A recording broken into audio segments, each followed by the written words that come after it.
65세 이상의 그 노인분들은 백신을 똑같이 맞아도 그 효과가 50%, 낮게는 50% 미만으로 떨어지는 경우가 있어요. 일단 백신의 효능이 높고 그 다음에 그 효능으로 인해서 인플루엔자에 걸린다 하더라도 중증으로 넘어가는 예방력 이런 거를 낮춰드릴 수 있기 때문에 저는 백신으로 맞춰드리겠습니다.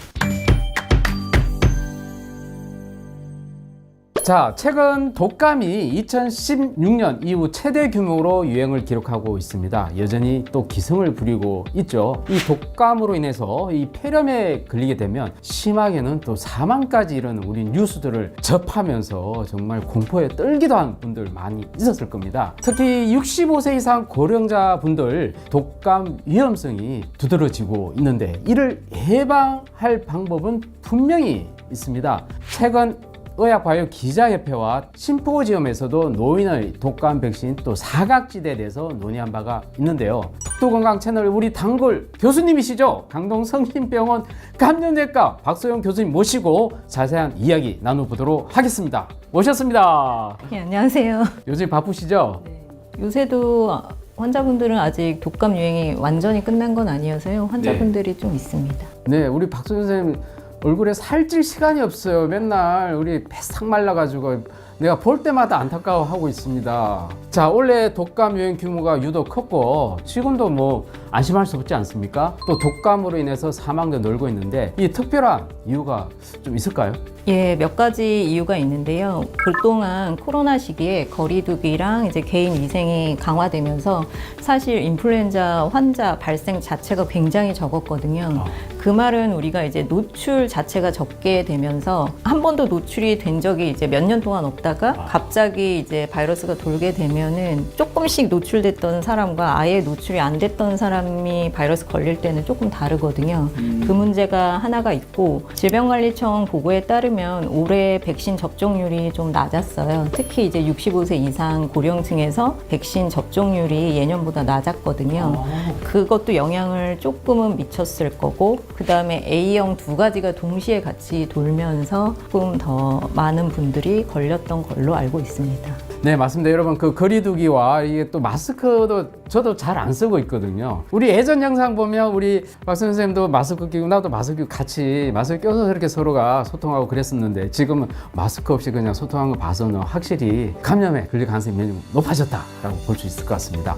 최근 독감 유행이 계속되면서 특히 65세 이상 고령층에게 독감이 위험한 이유가 분명히 있을 것 같은데요. 어떤 이유가 있을까요? 저희가 이제 흔히 맞는 사과 백신을 이제 같이 접종을 한다고 하더라도 이게 65세 이상의 어르신들은 그 면역력 자체가 조금 떨어집니다. 그러니까 항체 생성률이나 이런 게 떨어지면서 백신 효과가 떨어지는 이유가 하나 있고요. 인플루엔자에 걸렸을 때 폐렴이라던가 다른 합병증 또는 이제 본인이 기존에 가지고 있던 기저질환 자체가 악화되면서 조금 중증으로 넘어가는 율이 높고 그거에 기반해서 사망률도 조금 높은 경향을 보이고 있습니다. 그리고 아무래도 나이 드신 분들은 또 취약한 만성 질환이 기저질환을 깔고 있지 않습니까? 그런 것들이 또 다른 감염과 연관을 지으면 훨씬 더 몸이 또 취약해지는 그런 것들이 있죠. 뇌졸중이라던가 특히 이제 심장에 이상을 가지고 계셨던 분들은 심장 질환 자체가 악화되는 경우도 꽤 많습니다. 그리고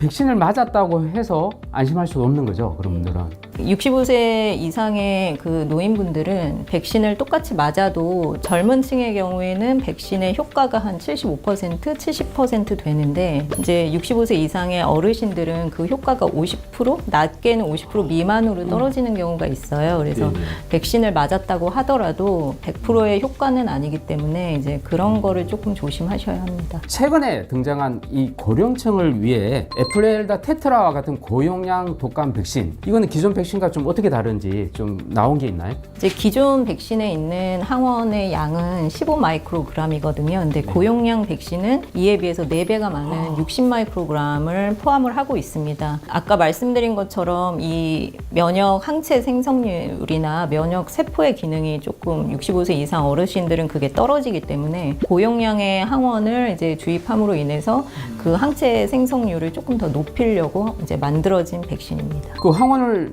4배나 높이면 오히려 몸에 나쁘지 않을까? 어떻습니까? 괜찮습니까? 지금까지 보고된 걸로는 이제 특별한 부작용이 더 많이 보고되진 않습니다. 다만에 이제 항원의 양이 많다 보니까 이제 국소 반응이라고 하는데 맞은 부위에 뭐 통증이나 뭐 부종이나 발적 같은 게 보고가 조금 많이 되고는 있어요. 치명적인 이제 뭐 해가 된다거나 이제 그렇게 보고되는 거는 없어서 안정성도 확보는 되어 있습니다. 뭐 주사 맞으면 따끔거리고 아프고 뭐 발적 생기는 거는 뭐 모든 약물 주입할 때 다 마찬가지니까 그걸로 인해서 안 맞을 이유는 없을 것 같습니다. 해외에서도 이 고용량 독감 백신 접종을 권장하고 있나요? 어떻습니까? 예, 권장하고 있습니다. 특히 미국이나 유럽 또 호주 등지에서는 이제 일반 백신보다는 65세 어르신들을 대상으로는 고용량 백신을 조금 더 첫 번째로 권장을 하고 있습니다.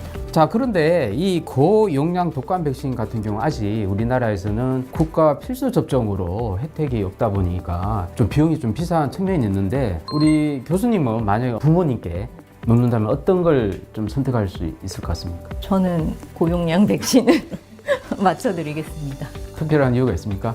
일단 백신의 효능이 높고 그 다음에 그 효능으로 인해서 인플루엔자에 걸린다 하더라도 중증으로 넘어가는 예방력, 그러니까 폐렴으로 넘어간다거나 입원을 하신다거나 이런 거를 낮춰드릴 수 있기 때문에 저는 고용량 백신으로 맞춰드리겠습니다. 비용을 좀 많이 좀 저렴하게 좀 떨어졌으면 좋겠다는 생각이 듭니다. 아니면 국가에서 좀 좋은 백신은 좀 다르게 너무 싼 백신만 국가 접종, 필수 접종을 할 게 아니라 좋은 백신이 나오면 그 발을 맞춰서 국가 필수 접종으로 좀 될 수 있으면 좋겠다는 생각이 듭니다. 마지막으로 65세 이상 고령층을 위한 독감 예방 수칙 알려주십시오. 제가 여러 번 말씀드린 내용인데요. 결국엔 백신을 맞으셨다 하더라도 사람이 많은 곳에 간다고 할 때는 마스크 착용을 꼭 해주시고요. 그 다음에 외출 후에 반드시 손을 깨끗이 닦아주시는 게 제일 이제 예방을 할 수 있는 방법입니다. 그 손 씻을 때 요령이 혹시 있습니까? 뭐 다른 특별한 요령은 있는 건 아니고요. 흐르는 물에 비누를 해서 30초 이상 잘 닦아주시면 됩니다. 30초가 여러분 쉽지 않습니다. 굉장히 긴 시간이거든요. 그죠? 그리고 우리 박 선생 저번에 나온 이 영상에서 우리 댓글에 가장 많았던 게 독감이 걸리고 다 나았다고 했는데도 불구하고 기침이 있거나 뭐 코 막힘 계속 지속되거나 해서 고생이 많다. 그런 질문이 많았거든요. 그걸 어떻게 봐야 될까요? 그게 이제 독감이 다 나았다고 하는 거는 이제 독감에 걸리고 뭐 항바이러스제나 이런 거를 복용해서 독감 자체의 치료가 아마 끝났다는 의미인 것 같고요. 독감 바이러스 자체가 기도나 기관지에 점막에 상처를 굉장히 심하게 주는 경우가 있습니다. 그런 경우에는 이제 폐렴은 아니라 하더라도 기관지염이나 모세기관지염 혹은 기관지 과민성이 생기면서 이제 천식이 없던 분인데도 숨 쉴 때 좀 쌕쌕거리는 소리가 날 수도 있고 기침가래가 이제 오랜 기간 지속될 수도 있고요. 또 독감 합병증 중에 하나가 이제 부비동염이 생기는 겁니다. 그래서 이쪽에 있는 부비동에 염증이 생기면서 코막힘, 후비루, 콧물, 기침 등이 조금 오래 지속될 수가 있습니다. 그런 경우 어떻게 해야 되나요? 이제 그런 경우에는 병원에 내원하셔서 영상 검사나 이런 거를 촬영을 해서 2차 합병증이 이제 생긴 게 확인이 되고 그런 거라면 이제 필요한 경우에는 항생제 치료를 같이 받으셔야 합니다. 자, 지금까지 감염내과 명의 박소영 교수님과 함께 이 고령자 독감과 백신에 대해서 자세히 알아봤습니다. 이 영상 통해서 구독자분들의 선택에 큰 도움이 되시길 바라겠습니다. 구독과 좋아요 꼭 눌러주시고요. 오늘 출연해주신 박소영 교수님 고맙습니다. 감사합니다.